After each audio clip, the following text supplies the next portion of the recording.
require reducing our carbon footprint from 22 tons per person per year to 1 to 2 tons, or even less. But even then, when this centuries-long climate storm subsides, it will leave behind a new, warmer climate state that will persist for thousands of years. That's the basic outlook. Even in the near term, it is already too late, however, to avert significant disasters, and that is a difficult message to convey without inducing paralysis or denial, even among those willing to listen. It is a great deal easier for all of us to hit the snooze button on the alarm clock, go back to sleep, and hope that it all goes away, or to pretend that dire circumstances present only opportunities. Climate change presents opportunities for some, certainly, but for the Tuvalu Islanders, the victims of floods and droughts and of larger hurricanes and typhoons, those living in low-lying areas like Bangladesh, and the 150,000 who die each year in climate change-driven weather events, the word opportunity has a peculiarly hollow sound. It will as well for the 250 million or more climate refugees that the United Nations estimates will be homeless by mid-century. Through the coming decades and centuries of the bottleneck, great leadership at all levels will be essential. We will need leaders first, with the courage to help the public understand and face what will be increasingly difficult circumstances.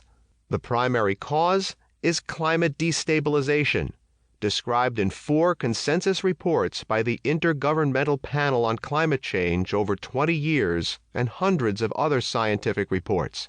Often, however, we dismiss bearers of bad news or inconvenient truths until the point of crisis, when reality can no longer be evaded. The mythical figure of Cassandra and the Old Testament prophet Jeremiah were fated to be ignored until it was too late to avoid the dire things they foretold. The same disbelief has greeted the increasingly frequent and rigorous warnings in our time. One of the earliest, for example, was issued by the Council on Environmental Quality in the Carter administration and published in 1980 as the Global 2000 Report.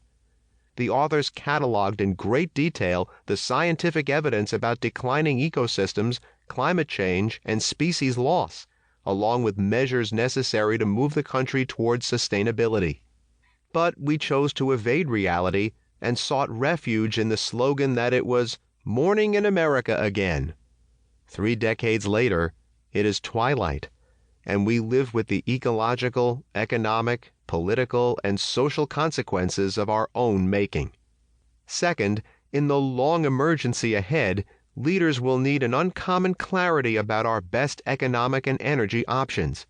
Some choices being proposed by well-funded and highly organized lobbies would commit the nation and the world to courses of action that will lead to unfortunate and irreversible consequences. They will need to understand their relative costs, risks, and benefits, including those over the long term, to avoid making decisions that lock us into policies that we or our children will someday sorely regret. There are better possibilities that would go a long way towards solving the underlying causes of our problems, but knowing which is which requires that they recognize the difference between the structure of problems and their coefficients, the rate at which they get worse. In other words, they need to understand the difference between Band-Aids and authentic cures, and that requires that we better understand otherwise obscure concepts like feedback loops, leads, and lags, which is to say how the world works as a unified system. They must see, in other words, the many connections between climate, environment, prosperity, security, and fairness. In this perspective, climate destabilization is not an aberration, but a predictable outcome of a system haphazardly created in the dim light of a dangerously incomplete image of reality. The results are increasingly clear.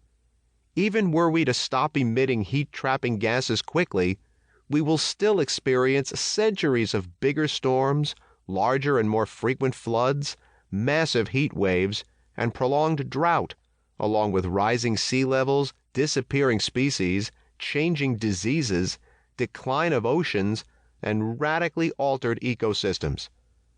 In the long emergency ahead,